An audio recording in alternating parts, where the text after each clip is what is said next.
Okay, let's just jump right in.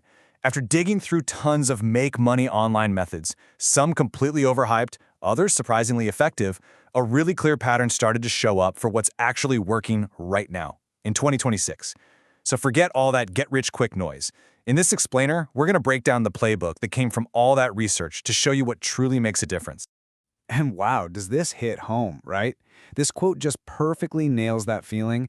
It's that moment of, mild panic that sends so many of us down the rabbit hole of side hustles. It's less about some grand passion and more about this kind of elegant, coffee-fueled rebellion against a tough economy. And this is where things get really interesting, because you've got this huge gap between the dream and the reality.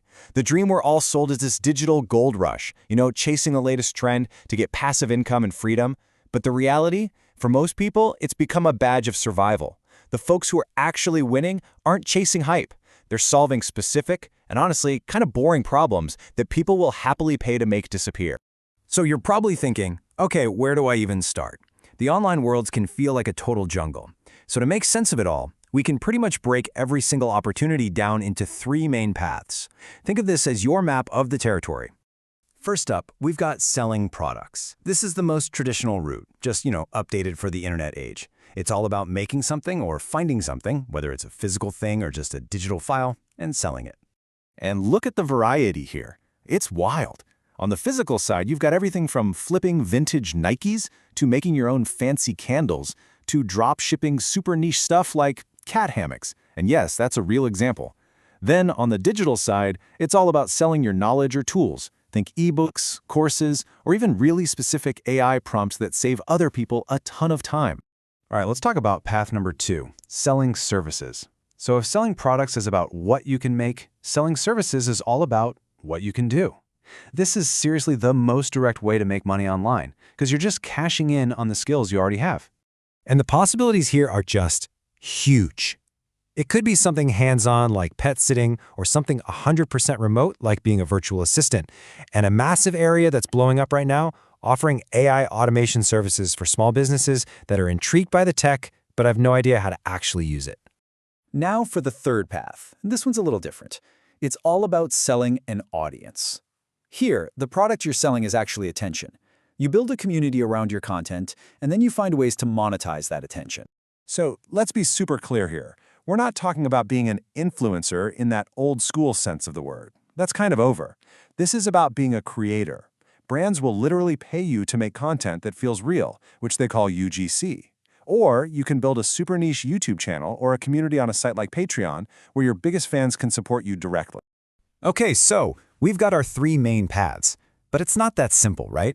Especially in the world of selling products, there are different models you can choose, and each one comes with some very real trade-offs. There's really no such thing as a free launch here. Every choice has a cost. So let's put two of the heavyweights side by side, Amazon FBA and dropshipping. With FBA, you buy the inventory and ship it to an Amazon warehouse. They handle the rest. It's super reliable, but it's your money on the line for that stock. With dropshipping, you never even touch the product. The supplier ships it straight to your customer. That means super low risk, but you lose all control over shipping, and guess who has to deal with customer service? You do. And boom. This chart says it all, doesn't it? The single biggest difference is the upfront cash you need. Dropshipping lets you start with almost nothing. It's kind of like playing a game with house money. Amazon FBA, on the other hand, you've got to make a pretty serious investment in products before you can even think about making your first sale. That right there is a huge decision. All right, now for the part you've been waiting for. We've seen the map, we've seen the options, but where are people actually finding real success in 2026? This is the winning playbook. This is the real opportunity that's hiding just beneath all the surface-level hype. Okay, listen to this quote from a user on Reddit. Because honestly, if you only take one thing away from this entire explainer, it should be this. The game has totally changed. Chasing hot topics is just a fast track to failure. The real money, it's in finding a problem that's so painful, people are already, right now, throwing money at it to make it go away. So, where are these problems? Right here. BDB, selling to other businesses, is massive. Why? Businesses have budgets, they pay on time, and they complain less.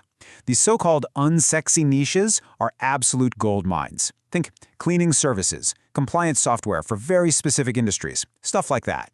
And with AI, forget general tools. The money is in deep vertical AI. AI that solves one hyper-specific problem, like automating regulatory paperwork just for dental offices.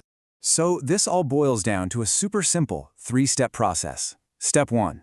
Find a niche, a small group of people you get, maybe from a past job or a hobby. Step 2. Find their expensive pain. What are they constantly complaining about? What's wasting their time and money? And step 3. Build a laser-focused solution that solves that one specific problem. Okay, we have covered a ton of ground. We've looked at the different paths, the trade-offs, and the actual winning playbook. But the big question is, what does this all mean for you? Let's bring this all home and figure out where you should actually start. This is the million-dollar question, isn't it? After seeing all the options, it's so easy to feel completely paralyzed.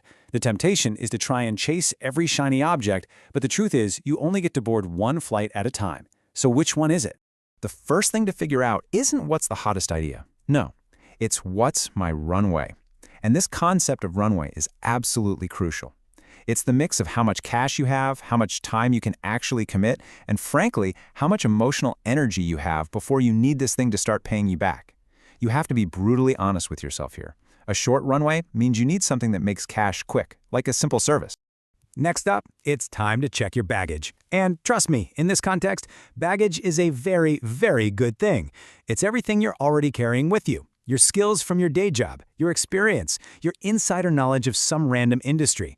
Your real advantage, your edge, it doesn't come from some brand new idea. It comes from using your unique context to see and solve a problem that nobody else can.